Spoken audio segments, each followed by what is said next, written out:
High, আজকে আমরা করব হচ্ছে ওয়ার্ক পাওয়ার এনার্জি চ্যাপ্টারের নিটের কিছু প্রিভিয়াস ইয়ার কোশ্চেন্স। ওকে, সো টাইম ওয়েস্ট না করে শুরু করা যাক, ঠিক না? তো প্রথম কোশ্চেন এখানেই আসবে স্ক্রিনের সামনে। কি বলছে? 2 কেজি ভরের একটি বস্তুর উপরে 3 i cap plus j cap Newton সুষম বল ক্রিয়া করছে। এর ফলে বস্তুটি 2 i cap plus K cap অবস্থান থেকে 4 I cap plus 3 j cap minus K cap অবস্থানে সরে গেল। বস্তুটির উপর বলের দ্বারা কৃতকার্য কত হবে? ঠিক আছে, নিটের প্রিভিয়াস ইয়ার কোশ্চেন, তেমন কঠিন না, সহজ কোশ্চেন একদম। কি কি দেওয়া আমাদের আছে? এক তো আমাদের দেওয়া আছে যে কত ফোর্স অ্যাপ্লাই হবে, রাইট? এদিকে লিখি, ফোর্স ইজ ইকুয়াল টু দেওয়া 3 i cap plus j cap এত নিউটন। ইনিশিয়াল পজিশন কত ছিল? R1 ইকুয়াল টু কত ছিল? 2 i cap plus K cap এত মিটার। ওকে, তারপর ফাইনাল পজিশন মানে ইনিশিয়ালি R1 এ ছিল, তাও ফোর্স অ্যাপ্লাই করলাম, R2 তে চলে গেল, সরণ হলো, কোথায় পৌঁছালো? R2 ইকুয়াল টু কত হবে? 4 I cap plus 3 j cap minus K cap এত মিটার। তো এই জিনিসগুলো আমাদের দেওয়া, কত ফোর্স অ্যাপ্লাই হলো, ইনিশিয়াল পজিশন কত ছিল, আর ফাইনাল পজিশন কত হলো, এই জিনিসগুলো আমাদের দেওয়া। ঠিক আছে, তো আমাদেরকে বের করতে বলছে ওয়ার্ক ডানের পরিমাণ, W ইকুয়াল টু বের করতে বলছে। তো W ইকুয়াল টু কি হয়? F into S। W equal to কি হয়? F dot S, right? Dot product হয়। তো ফোর্সের ভ্যালু শুধু হয়েছে দেওয়া, আমাদেরকে দরকার সরণ কত রয়েছে। তো সরণ কি করে বের করবো?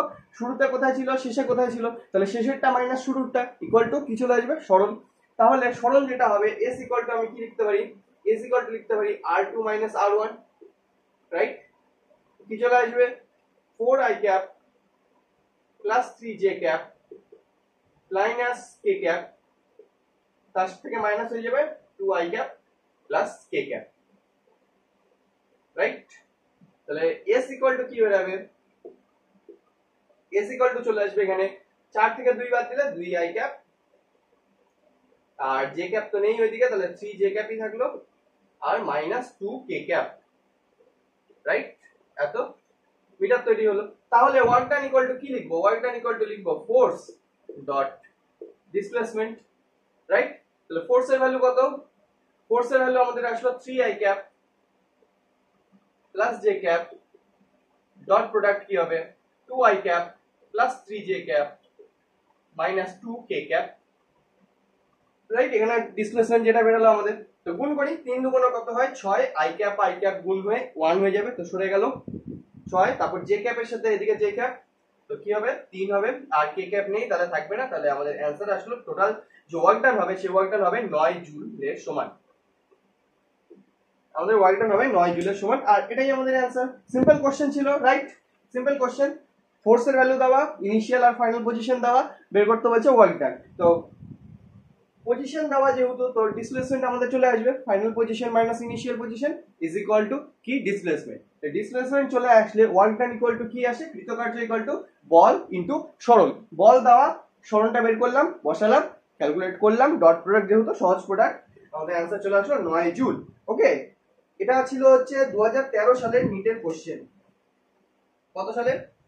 2013 সালে প্রিভিয়াস ইয়ার কোশ্চেন নিটের। আশা করি বোঝা গেল, সিম্পল কোশ্চেন ছিল, রাইট? তো আগানো যাক পরের কোশ্চেনে।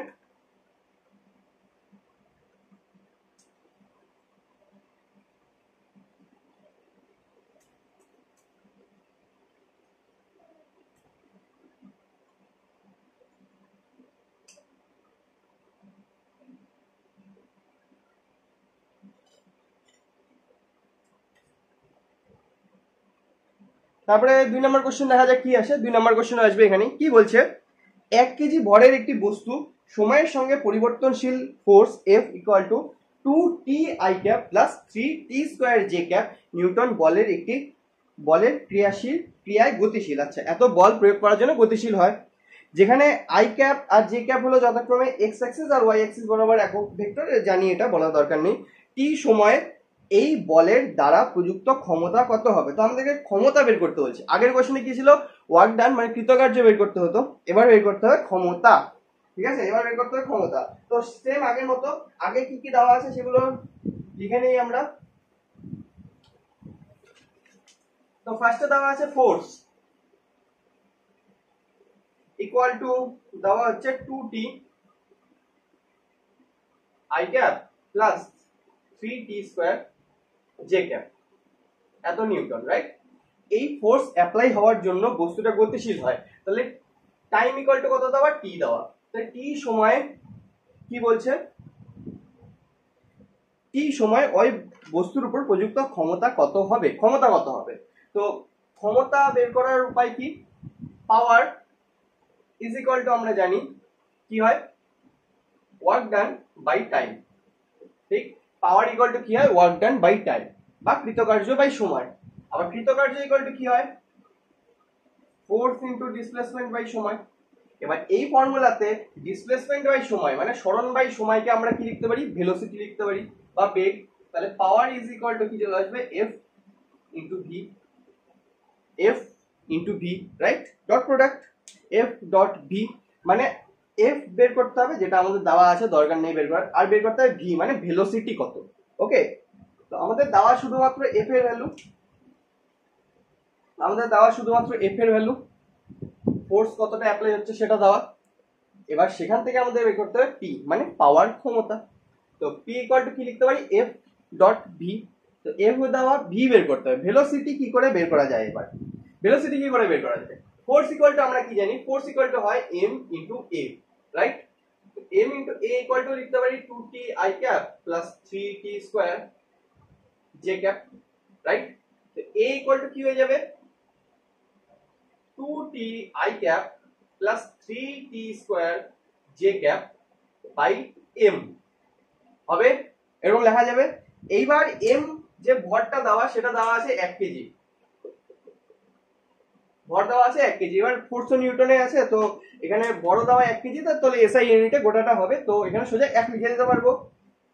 এবার যদি এখানে 1 লিখে দেই তাহলে a ইকুয়াল টু চলে আসলো সোজা, যে এটা a ইকুয়াল টু চলে আসলো 2t i cap plus 3t square j cap আসলো।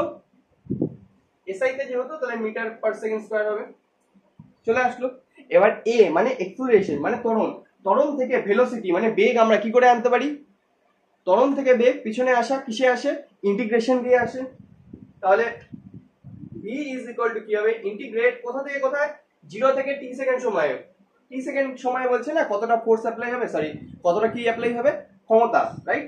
তো 0 থেকে t সেকেন্ড সময়ে কি হবে, 2t i cap plus 3t square j cap.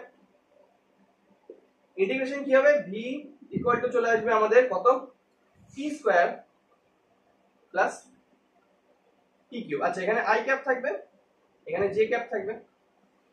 ওকে, তাহলে v ইকুয়াল টু কি চলে আসলো, আচ্ছা আরেকবার লিখে দেই ভালো করে, v ইকুয়াল টু কি চলে আসলো, t square i cap plus t cube j cap হবে এটা। তাহলে v এর ভ্যালু আমাদের কাছে চলে আসলো এত মিটার পার সেকেন্ড, আর ফোর্স এর ভ্যালু আমাদের দেওয়া, তাহলে আমাদেরকে বের করতে হচ্ছে power, power equal to f into v। তো সোজাসুজি আমরা করে দেব f ইনটু v। তো কোথায় করা যায়, এখানে করে দেই ছোট করে,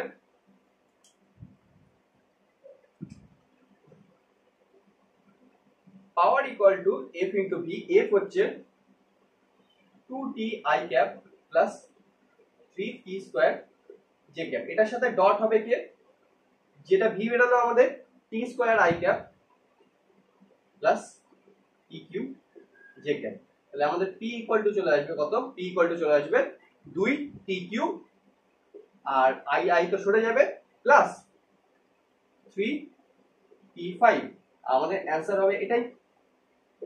তো আমাদের অ্যানসার কত আসলো, আমাদের অ্যানসার আসলো 2t cube plus 3t5, 3t to the power 5। Okay, তো এটাই আমাদের অ্যানসার। বোঝা গেল কেমন হলো, এই কোশ্চেনটাও সিম্পল কোশ্চেন ছিল, রাইট? তেমন কিছু কঠিন না।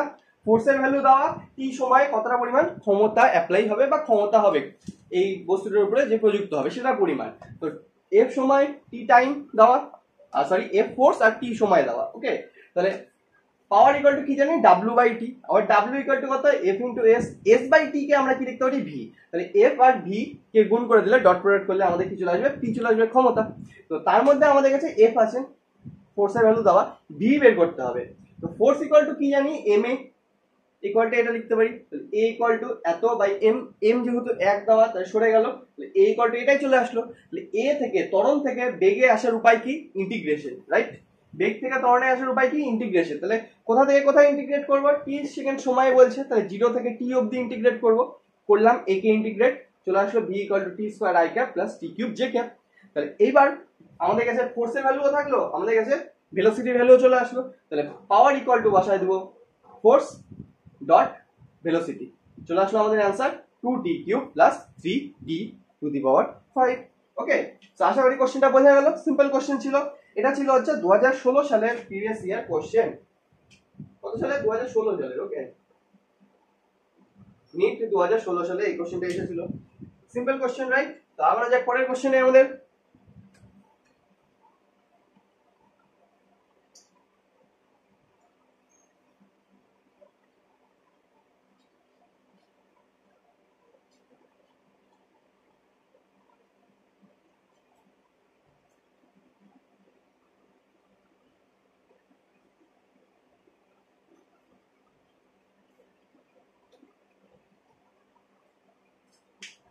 নেক্সট কোশ্চেন দেখা যাক কি আসে, 3 নম্বর কোশ্চেন এখানেই আসবে। কি বলছে, 10 কেজি ভরের একটি বস্তু কণা বা কণা 6.4 সেন্টিমিটার ব্যাসার্ধের বৃত্তাকার পথে ঘুরছে। কণাটির স্পর্শকীয় ত্বরণ ধ্রুবক। প্রথম দুবার আবর্তনের শেষে কণাটির গতিশক্তি 8 × 10⁻⁴ জুল হলে কণাটির স্পর্শক বরাবর ত্বরণ কত হবে? স্পর্শক বরাবর ত্বরণ বলতে কোন ত্বরণ বলছে, রৈখিক ত্বরণ বের করতে বলছে, ঠিক আছে? যে রৈখিক ত্বরণ ধ্রুবক হবে, ফার্স্টেই বলে দিয়েছেন, কনস্ট্যান্ট ভ্যালু হবে। তো দুবার ঘোরার পরে যে গতিশক্তি হলো সেটা হলো 8 × 10⁻⁴, তাহলে ওই রৈখিক ত্বরণ মানে স্পর্শকের ত্বরণটা আমাদেরকে বের করতে বলছে। ওকে, তেমন কঠিন জিনিস না, ফার্স্টে একটা ছোট্ট করে ডায়াগ্রাম ড্র করি। এটা একটা বৃত্তাকার পথ যার ব্যাসার্ধ হচ্ছে 6.4 সেন্টিমিটার। পরে আমরা এটাকে মিটার করে নিব বা সিজিএস এ করলে সেন্টিমিটারেই রাখবো। ওকে, এততে যাচ্ছে। বস্তুটার ভর কত, এম দেওয়া আছে 10 কেজি, ঠিক আছে? বস্তুটার ভর এম যেটা দেওয়া সেটা হচ্ছে 10 কেজি দেওয়া। তো দুবার ঘুরবে, একবার ঘুরলো, দুবার ঘুরলো, এখানে এসে পৌঁছালো, এখানে এনার্জি ভ্যালু আমাদেরকে দেওয়া আছে, ঠিক আছে? এখানে দুইবার ঘোরার পরে এনার্জি কত হবে সেটা আমাদের দেওয়া। এনার্জি ইজ ইকুয়াল টু আমরা এমনি নরমালি কত জানি, কত হয়, হাফ এম ভি স্কয়ার হয়, ঠিক না? ভি স্কয়ার কি, ওই দুবার ঘোরার পরে ওখানে ভেলোসিটি কত হবে সেটা। ওকে, তো হাফ এম ভি স্কয়ার, এটা ইকুয়াল টু আমাদের দেওয়া কত আছে, 8 × 10⁻⁴ জুল, ঠিক? 10⁻⁴ জুল। তো এখান থেকে আমরা কি বের করতে পারি, হাফ ইন্টু এম মানে হচ্ছে 10 কেজি ইন্টু ভি তো জানি না, তো ভি স্কয়ার রাখলাম 8 × 10⁻⁴। তাহলে এখান থেকে ভি ইকুয়াল টু আমরা কত বের করতে পারি, ভি ইকুয়াল টু চলে আসবে 8 × 10⁻⁴ ইন্টু 2/10। এইটা কাটাকাটি করে আমাদের অ্যান্সার চলে আসবে 0.4, ঠিক আছে? তাহলে ভি এর ভ্যালু চলে আসলো 0.4 মিটার পার সেকেন্ড। কখন, দুইবার ঘোরার পরে, মানে এখান থেকে শুরু করলো, একবার ঘুরলো, দুইবার ঘুরলো, তারপর এখানে এসে যে ভি এর ভ্যালু, ভিটা যে থাকবে ভেলোসিটি, বেগটা যেটা হবে রৈখিক বেগ, সেটা কত হবে, 0.4 মিটার পার সেকেন্ড হবে। ওকে, তো এই ইকুয়েশন থেকে আমরা এটা বের করে দিতে পারলাম যে ভি এর ভ্যালু কত, ঠিক আছে? ভি এর ভ্যালু কত আমাদেরকে বের করতে কি বলছে, আমাদেরকে বের করতে বলছে এক্সেলারেশনের ভ্যালু, আমাদেরকে বের করতে বলছে এক্সেলারেশনের ভ্যালু। তো এক্সেলারেশনের ভ্যালু কি করে বের করব, আমরা ইউজ করব হচ্ছে ইকুয়েশন অফ মোশন। কোন ইকুয়েশন অফ মোশন, একটা ছিল v square equal two u square plus 2as, এই ইকুয়েশন, ঠিক আছে? এই ইকুয়েশনটাকে যদি ইউজ করি, v কি 0.4, u কি ইনিশিয়ালি স্থির অবস্থায় ছিল তো 0, 2 তো একটা সংখ্যা, a আমাদেরকে বের করতে হবে, s মানে দুবার ঘুরলো। তো একবার ঘুরলে কতটা, একবার ঘুরলে কতটা সরণ হয়, সরি ডিসপ্লেসমেন্ট হয়, সরি সরণ না, ডিসপ্লেসমেন্ট না, কারণ এটা তো কি বলা হয়, বৃত্তাকার পথে ঘুরছে, তাহলে সরণ তো 0 হয়ে যাবে। ডিসটেন্স ট্রাভেল কতটা হচ্ছে, ডিসটেন্স ট্রাভেল হবে 2πr একবার ঘোরাতে। দুইবার ঘুরলো তাহলে কত হবে, 2 × 2πr, তাই না? s হয়ে যাবে 2 × 2πr। তাহলে এখান থেকে a ইকুয়াল টু আমি কি লিখতে পারি, v square minus u square by 2s, ঠিক। তো বি স্কয়ারের ভ্যালু কত বসাতে পারি 0.4 তার হোল স্কয়ার, আর ইউ তো 0 ছিল, ইনিশিয়ালি স্থির অবস্থায় ছিল, তো 0 হয়ে গেল। নিচে 2 ইনটু এস এর ভ্যালু কত 2 ইনটু আবার 2 ইনটু পাই ইনটু আর হচ্ছে 6.4 সেন্টিমিটার। সেন্টিমিটারকে তাহলে আমরা এবার মিটারে করে নিই, কারণ এসআইটা হচ্ছে ক্যালকুলেশনে যেখানে মিটার পার সেকেন্ড আসলো, ওখানে যে মাসটা দেওয়া ছিল সেটা কেজিতে দেওয়া ছিল, ঠিক আছে। কি হবে 6.4 ইনটু কি আসবে 10 টু দি পাওয়ার -2 হবে না, মিটার থেকে সেন্টিমিটার এত আসলে। এখানে যদি আমরা কাটাকাটি করি এটাকে যদি কাটাকাটি করি, তাহলে আমাদের অ্যান্সার যেটা আসবে সেটা ক্যালকুলেটরে দেখে নিবা কত ভ্যালু আছে। এটা প্রায় ইকুইভ্যালেন্ট চলে আসবে 0.1 মিটার পার সেকেন্ড স্কয়ার, আর আমাদের অ্যান্সার হবে এটাই। আমাদেরকে বের করতে বলছিল এর ভ্যালু কত হবে, তো এর ভ্যালু আমাদের চলে আসলো 0.1 মিটার পার সেকেন্ড স্কয়ার, ঠিক আছে। তো কি হলো জিনিসটা, কেমন করে হলো, বৃত্তাকার পথ ঘুরছে, দুইবার ঘুরলো, তারপরে এখানে এক ঘোরা শুরু করলো, একবার এরকম করে ঘুরে একবার হলো, আবার ঘুরলো, এখানে আসলো, তো এর একটা ভেলোসিটি থাকবে এখানে। সেই ভেলোসিটিটা কি করে বের করলাম, হাফ এম ভি স্কয়ার, যেটা গতিশক্তি হবে ওই সময়, সেটা ইকুয়াল টু আমাদের দেওয়া আছে, তাহলে হাফ ইনটু এম এর ভ্যালু 10 কেজি জানি, তো ভি এর ভ্যালু এখান থেকে চলে আসলো, ভি চলে আসলো 0.4, ঠিক। এবার বলছে এখানে রৈখিক ত্বরণ কত হবে, তো বৃত্তাকার পথের যে হিসাব, যে সার্কুলার মোশনের যে হিসাব, সেগুলো করার দরকার নেই আমাদের, আমাদের স্পর্শকীয় ত্বরণ লাগবে, মানে রৈখিক ত্বরণটা। তো এই ক্ষেত্রে ত্বরণ বের করতে হবে, আমাদের ফাইনাল ভেলোসিটি জানা, ইনিশিয়াল ভেলোসিটি জানা, যেটা 0 হবে, স্থির অবস্থা থেকে শুরু হয়েছে, ঠিক আছে, আর এ বের করতে হবে। তাহলে সবচেয়ে সুইটেবল কোন ইকুয়েশন, সবচেয়ে সুইটেবল আমাদের এই ইকুয়েশনটাই হবে, কারণ এই ক্ষেত্রে কতটা ডিসটেন্স ট্রাভেল করলো এস, সেটা ভ্যালু আমরা জানি।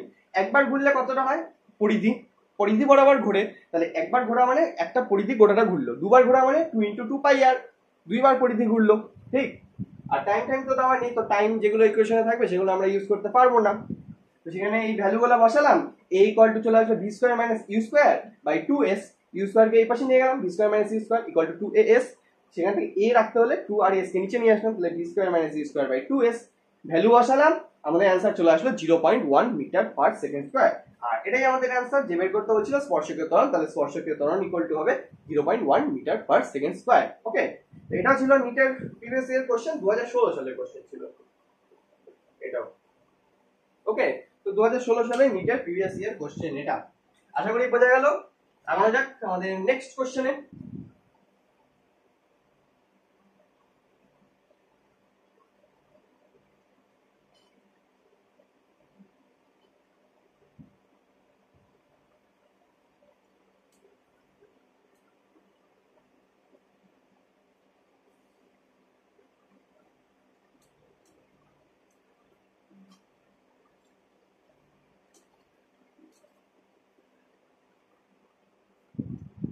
নেক্সট কোশ্চেন দেখা যাক কি আসে, এখানেই আসবে।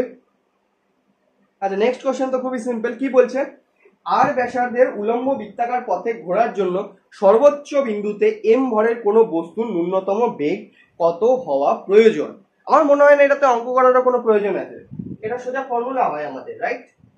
কি বলছে, একটা উলম্ব বৃত্তাকার পথ, এই উলম্ব বৃত্তাকার পথে সর্বোচ্চ বিন্দু মানে এখানে, এখানে এম ভরের একটা মাসে যদি চলতে লাগে, বৃত্ত পথটাকে কমপ্লিট করতে লাগে, তাহলে এখানে এর ভেলোসিটি কত হওয়া উচিত, ভেলোসিটি কত হওয়া উচিত। মনে হয় না এটার অঙ্ক করার দরকার, রাইট, বা ক্যালকুলেশন করার দরকার। এখানে সর্বোচ্চ পয়েন্টে যে ভেলোসিটি হয়, সেই ভেলোসিটির পরিমাণ হয় √r(g) সমান, এটার পরিমাণ হয় √r(g) সমান। এটা কি বলে, সন্ধি বেগ বা ক্রিটিক্যাল ভেলোসিটিও বলা হয়। v ইকুয়াল টু √r(g) হয়, এটাকে ক্রিটিক্যাল ভেলোসিটি বা সন্ধি বেগও বলা হয় এই পজিশনে। এর যদি কমপ্লিট সাইকেল করতে হয়, এর থেকে যদি কম হয় তাহলে হয় এটা এত দূর অবধি পৌঁছাবেই না, আর যদি এত দূর অবধি পৌঁছায়ও যায় তাহলে কি হবে, সূত্রটা ঢিলা হয়ে যাবে, টান ঢিলা পড়ে যাবে, নিচে নেমে যাবে। এরকম করে কমপ্লিট করতে হবে, মানে এভাবে যাচ্ছে যাচ্ছে এরকম করে পড়ে যাবে। এবার কমপ্লিট করবে না সাইকেলটা, এবার গিয়ে এখানে হাইয়েস্ট পয়েন্টে পৌঁছাবে, তারপর নিচে নেমে যাবে, ঠিক আছে। তো এটা তো সবচেয়ে সিম্পল কোশ্চেন ছিল আমাদের মনে হয় আজকের, বা এখনো অব্দি আমরা যত কিছু করছি সেটার মধ্যে v ইকুয়াল টু √r(g) হবে, ঠিক আছে। তো এটাও নিটের প্রিভিয়াস ইয়ার কোশ্চেনে ছিল, এটাও 2016 সালে এসেছিল, তো সিম্পল ছিল খুব, ফর্মুলা জাস্ট সন্ধি বেগ বা ক্রিটিক্যাল ভেলোসিটি। ওকে, তো এটা তো হয়ে গেল, রাইট? তো আমরা যাক পরেরটা দেখা যায় কি আছে।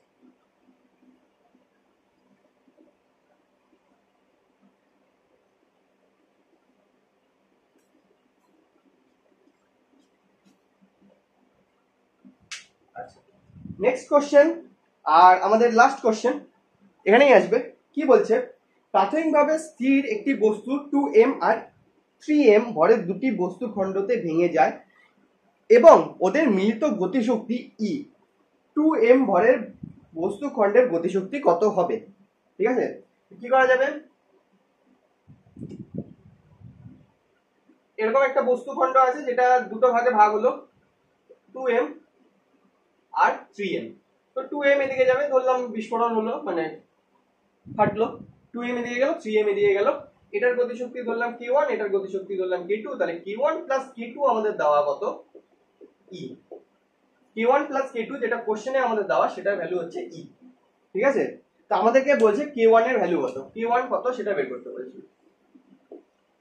এরকম হবে না যে k1 = e - k2 করে দিলাম, তাহলে আমাদের k2 এর ভ্যালু বের করতে হবে। ঠিক আছে, তো সিম্পল k1 বের করতে হবে। কি করা যায় দেখা যাক। আমাদের একটা নীতি ছিল, সেটা হচ্ছে ভরবেগের সংরক্ষণ সূত্র, রাইট? সেটা কি, বিস্ফোরণ হওয়ার আগে আর পরে, কলিশনের আগে বা পরে, বা যে কোনো ঘটনা ঘটার আগে বা পরে টোটাল যে ভরবেগ হবে সেটা কনস্ট্যান্ট থাকবে, রাইট? তাই না, কনস্ট্যান্ট থাকবে। তো এই বস্তুর আর এই বস্তুর ভরবেগ কি হবে, সমান সমান হবে। p1 = আমি কি বলতে পারি, p2। 2m ভরের যে টুকরোটা তৈরি হবে, সেই টুকরোর যে ভরবেগ হবে, এই 3m ভরের টুকরোরও ভরবেগ সেটাই হবে, ঠিক? 2m ভরের বস্তুর ভরবেগও সেম হবে। কেন হবে? ভরবেগের সংরক্ষণ সূত্র কি বলে, ইনিশিয়াল আর ফাইনাল ভরবেগ কি হবে, সমান হবে, রাইট? তো ইনিশিয়ালি এটা একসঙ্গে টুকরো, মানে দুটো টুকরো একসঙ্গে ছিল, জিরো মানে স্থির অবস্থায় ছিল, তো ভরবেগ কত, জিরো। ইনিশিয়াল ভরবেগ জিরো, আর ফাইনালি ভরবেগ কত হলে, এর ধরি p1 আর এর ধরলাম p2, তাহলে p1 প্লাস p2 = 0। তাহলে p1 = -p2 হবে, মানে মাইনাস কেন, ডাইরেকশন চেঞ্জ, একটা এদিকে গেলে আরেকটা এদিকে যাবে, তো শুধুমাত্র ডাইরেকশনের জন্য। আর ডাইরেকশনকে যদি আমরা বাদ দেই, তাহলে p1 = p2 লিখতে পারি, মানে দুটো বস্তু খণ্ড 2m আর 3m এর ক্ষেত্রে ভরবেগ সমান হবে, ঠিক? কি হলো, ভরবেগ সমান আসলো। এবার E = আমরা কি জানি, বা কে, এখানে আমি কে দিয়ে রিপ্রেজেন্ট করলাম, তাহলে কে লিখি। কাইনেটিক এনার্জি কার সমান হয়, p²/2m। এটা একটা ফর্মুলা ছিল, মনে আছে, k = p²/2m। p কি, ভরবেগ, ভরবেগের স্কয়ার বাই 2m। ঠিক আছে, তো এখানে যদি p সমান হয়ে যায় দুটোর ক্ষেত্রে, তো p আমরা কনস্ট্যান্ট ধরে নিতে পারি, তো p² ও কনস্ট্যান্ট, 2 ও কনস্ট্যান্ট, ঠিক? যেহেতু p দুটোর ক্ষেত্রে সমান, এটার ক্ষেত্রেও সমান, তাহলে p একটা কনস্ট্যান্ট ভ্যালু, তাই না? আর 2 তো একটা কনস্ট্যান্ট, তাহলে k কার প্রপোর্শনাল হয়ে যাচ্ছে, k প্রপোর্শনাল হয়ে যাচ্ছে 1/m এর, k প্রপোর্শনাল হয়ে যাচ্ছে 1/m এর। তাহলে k1/k2 আমি কি লিখতে পারি, k1/k2 = হয়ে যাবে n2/m1, ঠিক? তো k1/k2 = হয়ে যাবে 3m/2m, মানে 3/2। এবার নিচে k1 যোগ করে দিলাম, ঠিক আছে, k1/k1 + k2 = কি হবে, 3/2 + 3 বা 3 + 2 একই ব্যাপার। কি আসলো এখান থেকে, 3/5, ঠিক? এত দূর আসলো। তো k1/k1 + k2 চলে আসলো 3/5, যেখানে k1 + k2 = আমরা কি জানি, কোশ্চেনে কি দেওয়া, E। তাহলে এখান থেকে k1 = আমাদের কি আসলো, k1 = চলে আসবে 3/5 ইনটু, এটা নিচে ছিল উপরে চলে যাবে, তো 3/5 ইনটু E। আমাদের অ্যানসার চলে আসলো। আমাদের বের করতে হচ্ছে k1 এর ভ্যালু, আর E তো কোশ্চেনে দেওয়া ছিল, তো E তো আমাদের কাছে জানা ভ্যালু, মানে নোন ভ্যালু হিসেবে আমরা ট্রিট করব এটাকে, যেহেতু জানি কোশ্চেনে দেওয়া। তো আমাদের k1 = চলে আসলো 3/5 E, মানে টোটাল যে কাইনেটিক এনার্জি, এটা তার 5 ভাগের 3 ভাগ থাকবে হচ্ছে এই 2m এর কাছে, আর বাকি 2 ভাগ থাকবে 3m এর কাছে। ঠিক আছে, তো এই হলো এই কোশ্চেন। আশা করি বোঝা গেল। ভরবেগ যেহেতু সমান, তাহলে k = কি জানি, কাইনেটিক এনার্জি কি জানি, p²/2m। তো p যেহেতু দুটোর ক্ষেত্রেই সমান, এটা আর এটার ক্ষেত্রে দুটোর ক্ষেত্রে ভরবেগ সমান, তাহলে এটা একটা কনস্ট্যান্ট ভ্যালু। তাহলে p²/2 কনস্ট্যান্ট, তাহলে k প্রপোর্শনাল কার হবে, 1/m এর। তাহলে k1/k2 = হবে n2/m1। m2/m1 এর ভ্যালু আসলাম 3m/2m, 3/2 নিচে k1 যোগ করে দিলাম, তো k1/k1 প্লাস k2 চলে আসলো 3/3 প্লাস 2 বা 2 প্লাস 3 একই ব্যাপার, চলে আসলো 3/5। আর k1 প্লাস k2 এর ভ্যালু আমাদের দেওয়া আছে ই কোশ্চেনে দেওয়া, তাহলে এই ইটাকে উপরে নিয়ে গেলাম, তাহলে k1 ইজ ইকুয়াল টু চলে আসলো 3/5 ই, যেটা আমাদের অ্যান্সার। ওকে, এটা ছিল হচ্ছে 2017 সালের প্রিভিয়াস ইয়ার কোশ্চেন নিটের। তো আশা করি বোঝা গেল কোশ্চেনগুলো কিরকম। মোটামুটি 5টা কোশ্চেন আমরা প্র্যাকটিস করলাম নিটের, এটাকে প্রিভিয়াস ইয়ার কোশ্চেনে সিম্পল সিম্পল ছিল, রাইট, তেমন কঠিন কিছু না। সো আশা করি পারা যাবে, বোঝা গেল। বোঝা গেলে লাইক শেয়ার সাবস্ক্রাইব। সো আজকের জন্য এইটুকুই, দেখা হচ্ছে নেক্সট দিন নেক্সট সেশনে। ওকে, টাটা।